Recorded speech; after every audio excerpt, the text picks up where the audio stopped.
buen avance de todos estos vacíos. En sí, todas las instituciones, la Defensoría del Pueblo, también Malena Pineda, ¿no? Una persona muy comprometida en este tema, en sí, todas las instituciones. Bueno, sin más preámbulo, yo reitero, bueno, acá saludamos antes de levantarnos. Acá está la vicepresidenta de la Comisión Especial Revisora del Código Civil para Personas con Discapacidad, la congresista, para que firme, por favor, la congresista Rosa Mávila, quien ha sido presidenta en el primer año de la Comisión de Inclusión Social y Personas con Discapacidad, como jurista, como mujer, y más que como esos temas, creo, como una persona comprometida justamente con estas indiferencias, estas injusticias, al cual la Comisión de Inclusión Social pasada ha tenido a bien de designar, y agradecemos acá su presencia. Vamos a cederle la palabra para levantar la sesión. Señor presidente, señores integrantes de la Comisión Revisora del Código Civil, a efectos de adecuar la Ley General de Discapacidad a la normatividad civil. En primer lugar, les pido mil disculpas. Una entrevista que pensé que iba a ser breve se prolongó y literalmente no podía desligarme de ella. A veces hay circunstancias de esas características y que además me requería personalmente por una campaña que ha habido y es de público conocimiento, vinculada a mi persona en relación a un error que se cometió acerca del otorgamiento de un reconocimiento no a una empresa sino a una persona. Sin embargo, por el compromiso que tengo con el ámbito de la discapacidad y porque de por medio hay hasta un compromiso ético que trasciende históricamente mi persona con el excongresista Javier Díaz Canseco, he preferido llegar tarde, pero llegar, porque auscultando el trabajo de asesoría que he hecho, quisiera dejar expreso, señor presidente, algunas consideraciones en esta sesión de instalación que quiero pasar a leer, si me lo permite. Sí, por favor. Bueno, la segunda disposición de la Ley 29973, la Ley General de la Persona con Discapacidad, que fue modificada por la Ley 3021, señor presidente, ordena la creación de esta comisión revisora del Código Civil en lo referido a la capacidad jurídica de las personas con discapacidad. La capacidad jurídica, como sabemos, en el ámbito de la normatividad civil, es todo un tema de trabajo doctrinal, de trabajo jurídico y hasta de concepciones políticas. La clásica distinción entre la capacidad de goce y la capacidad de ejercicio generalmente ha servido para relacionar la capacidad de ejercicio a la facultad de disposición patrimonial sobre los bienes y la capacidad de goce al principio de autodeterminación y de libertad de las personas. Sin embargo, desde una concepción tradicionalista, la capacidad de ejercicio generalmente se neutraliza cuando de por medio hay un interés patrimonial o cuando se asume que la capacidad de goce, que tiene vínculo con el principio de autodeterminación o de libertad individual, está entre comillas en cuestión, como es en el caso de buena parte de personas que tienen discapacidad o, peor aún, discapacidad severa. Y entonces la instalación de esta comisión es particularmente importante, no solo por lo que implica desde la perspectiva de la modificación normativa, sino es particularmente importante por lo que va a implicar desde el debate público para empezar a cuestionarnos algunos paradigmas teóricos y jurídicos que francamente tienen detrás una concepción tradicionalista que pretende en el fondo negar el estatus de persona o pretende concebir un estatus de capitis diminutio, de persona con menores derechos a las personas con discapacidad. Por eso, en tanto el Estado peruano está obligado a anular la interdicción civil que es una figura que proviene casi del medioevo, interdicción civil, implicaba principalmente interdicción sobre los bienes, ¿no? Lo que presumía previamente una interdicción sobre la persona, lo que presumía previamente que la persona no tenía capacidad de definir sobre su propio destino, pero que tenía, qué duda cabe, una mirada más patrimonialista que realista y por supuesto que liberal, que de igualdad de las personas ante la ley, está orientada pues a permitir tutela y curatela, tutela obviamente, ¿no? Orientado a la administración de bienes.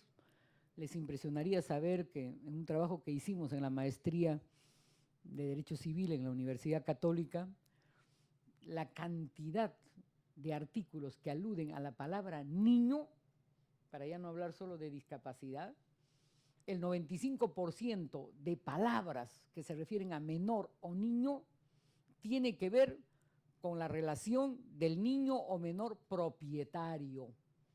Es decir, el niño no propietario no existe, casi no existe, diremos en palabras pragmáticas, en nuestra normatividad civil.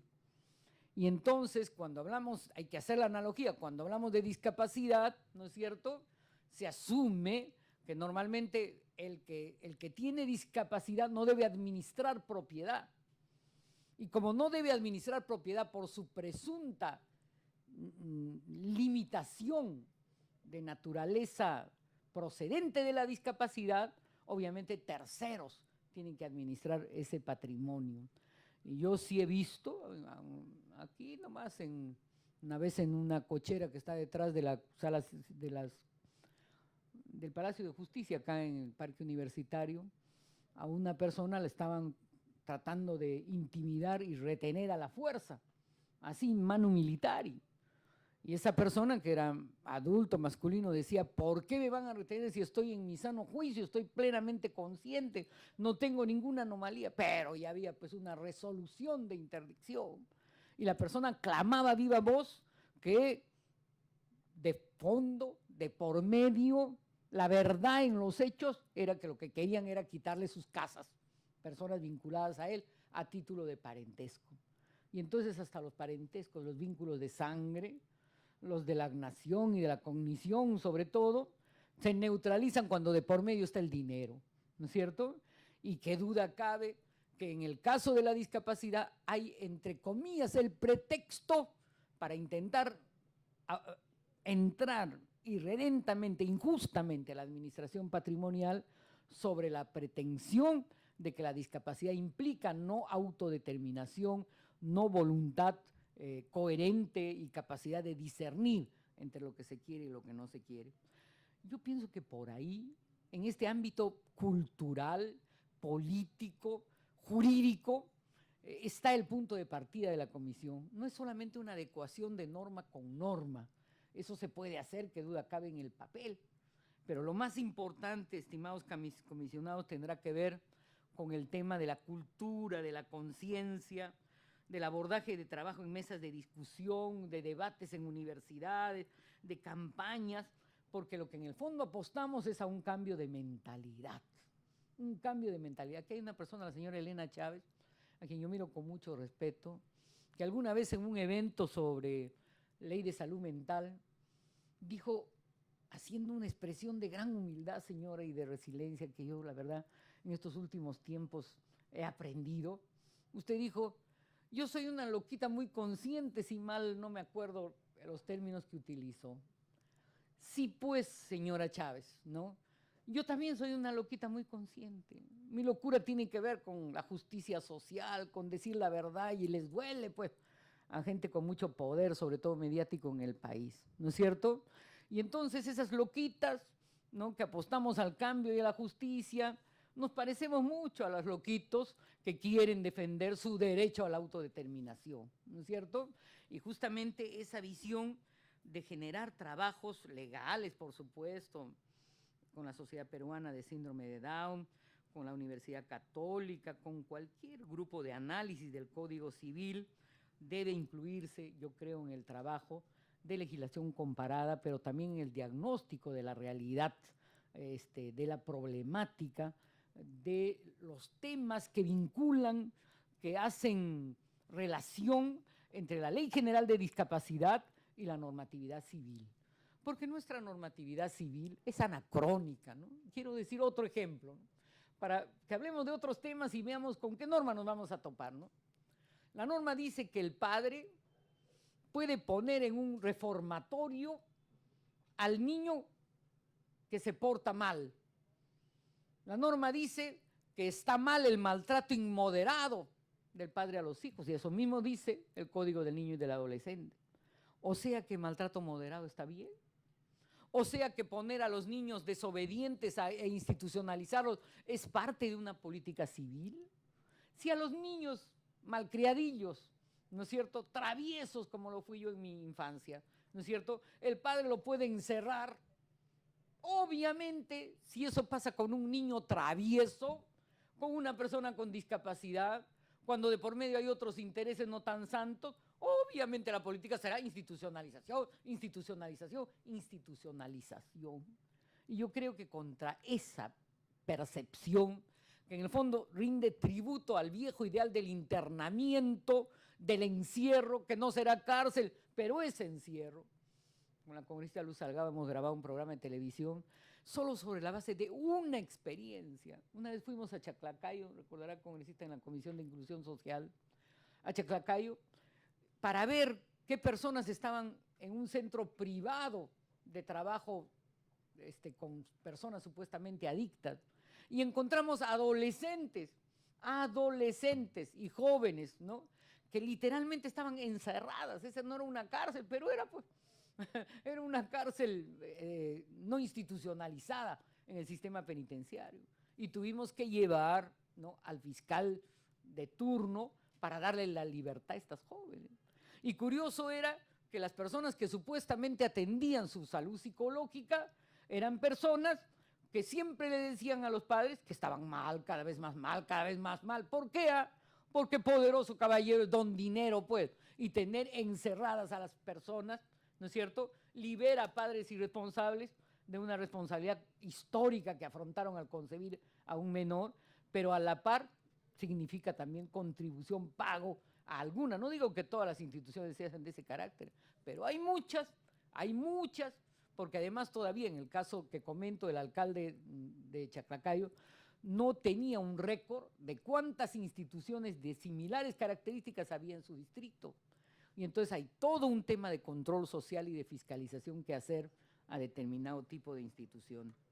Por eso yo creo que es bien importante hacer audiencias públicas, hacer un diagnóstico trascendente, que se sepa en cada distrito cómo funciona la alcaldía, pues si se lava las manos o no, ¿no? Si hay derechos, si en el plan, ahora que vamos a entrar a elecciones regionales y municipales, si en los planes de gobierno que ofertan los candidatos hay políticas en relación a la discapacidad, hay políticas, por ejemplo, en relación a los menores autistas, a los menores discapacitados en general, si se plantean políticas de inserción productiva que aseguren que se cumpla con la cuota, ¿no es cierto?, para las labores de las personas con discapacidad. Y por eso el reto es, sí, pues, como han hecho investigadores sobre la materia, plantear la necesidad de sistemas de apoyo de parte de la comunidad a las personas con discapacidad, para evitar, por ejemplo, estos encierros involuntarios que con la ideología, igual que a los niños, de la supuesta protección, en el fondo encubren sistemas de represión, de hostilización y de robo de su patrimonio, ¿no? Y entonces, a mí me parece por eso esta tarea muy importante, muy trascendente, junto además con la necesidad de creación de una mesa de trabajo con el Poder Judicial, presidente, porque hasta donde conocemos casi todos los fallos sentencian en el sentido de declarar incapacidad total siempre, casi sin excepción, como si fuera un machote de resolución judicial, ¿no?, que no hace como la moderna jurisprudencia contemporánea, estudio concreto de la situación concreta,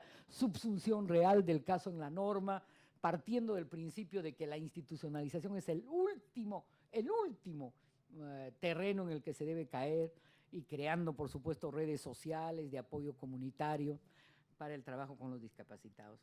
No quiero alargar porque he llegado tarde, pero permítanme, antes de terminar, decir, señor presidente, aunque no somos de la misma tienda política, permítame por principio expresarlo. Cuando se debatió la ley del presupuesto, usted puede dar fe de ello, yo le dije al ministro de Economía que una de las prioridades, señor, era el financiamiento de las pensiones no contributivas para los casos de discapacidad severa. Es decir, el otorgamiento, pues, siquiera de pensión 65 para doble, triple o cuádruple discapacidad. Hoy día, señor, que nuestros ministros dicen que nosotros conscientemente hemos aprobado la duplicación al 100% de su remuneración, lo cual no es cierto, señor. Yo no sé si estaría tan despistada en el debate presupuestal, pero lo que yo me acuerdo que aprobamos era la implementación gradual del sistema de servir, señor, y que a mi juicio debería empezar por abajo y no por arriba, señor. Y una de las críticas centrales de solicitud humanitaria que hicimos al ministro de Economía fue la aplicación de la pensión no contributiva para la discapacidad severa. Yo creo, señor, que en este caso, a través de esta comisión, hay que pedir una reunión, señor, con las ministras de la Mujer, del MIDIS y de Salud, que fue lo que nos respondieron en ese acto. Nos dijeron que ya estaba programada una reunión, que hasta ahora no le hemos visto frutos. La ministra del MIDIS nos decía, no, a la que le corresponde es a la ministra de la Mujer y Poblaciones Vulnerables. Pero decíamos, pero ministra del MIDIS, usted pues hace la implementación de las pensiones y el Ministerio de Salud es responsable pues del sistema de salud, que como sabemos es un sistema que no cumple ni siquiera con el sistema de salud directa, menos con la salud mental y menos con los temas de salud psicológica y física vinculada a la discapacidad. Y por eso, señor, yo sí le pediría que en el plan de trabajo, como una de las medidas de aplicación urgente, solicitáramos esta entrevista con las ministras y también, señor, un crédito suplementario. Yo en la tarde, si puedo hablar, se lo voy a pedir al ministro de Economía, un crédito suplementario para la implementación de un programa de pensiones no contributivas.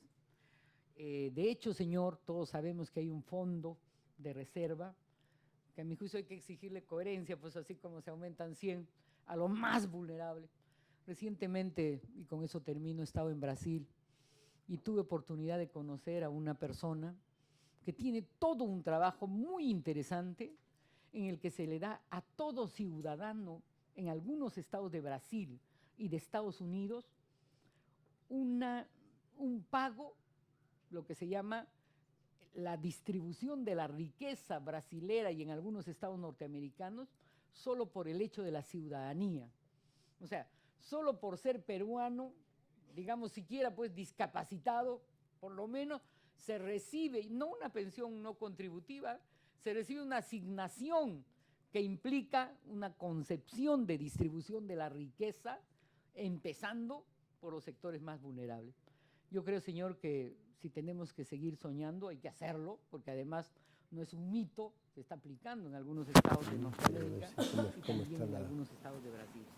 Pero empecemos pues por programas presupuestales. No hay en la cámara, no, para ver si está la corbata en su sitio, está chueca. Por la inclusión social integral de las personas con discapacidad, por emitir ¿Está bien la corbata?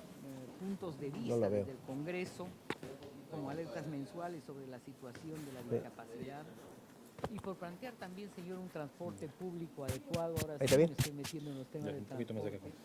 Ahora sí he descubierto que no hay, así como hay estadísticas de cantidad de víctimas en transporte, no hay, estimados amigos, ninguna fuente oficial institucional que diga estas son. Hay en la percepción, ahora yo sé que son Orioncho, Sicano, por citar dos, ¿no es cierto? Pero no existe, y lo he investigado en diversas instituciones. Aprovecho para invitarlos a una audiencia pública sobre la materia en que van a estar invitados personalidades como el señor Guerra, el candidato del PPC, uno de los precandidatos, el señor, ¿cómo se llama? Secada, ¿no? Entre otros, ¿no? Pero en fin, no existe, no lo van a creer, no existe individualizado quiénes son, solo existen proporciones. Menos, obviamente, van a existir individualizados a las empresas que cumplen con el acceso. No sé si existirá alguna, sospecho que no, ¿no? Yo he empezado también a tomar micro de nuevo. Es una buena práctica de humildad. De la como publicidad. las que la señora Y si Elena además Chávez está... me educara, ¿no? Pero en fin, en esta problemática del transporte público accesible, seguramente hay necesidad de una reunión con el ministro de Transporte y Comunicaciones, otra vez con Inclusión Social, entre otras. Señor presidente, gracias por haberme dado el uso de la palabra, por la paciencia de todos ustedes, y reitero mis disculpas. También hoy he estado presente en 2 programas simultáneos. En el Canal 7 ha salido una entrevista sobre educación de la Mesa Parlamentaria de Mujeres. En el canal del Congreso ha salido una entrevista sobre el convenio de La Haya.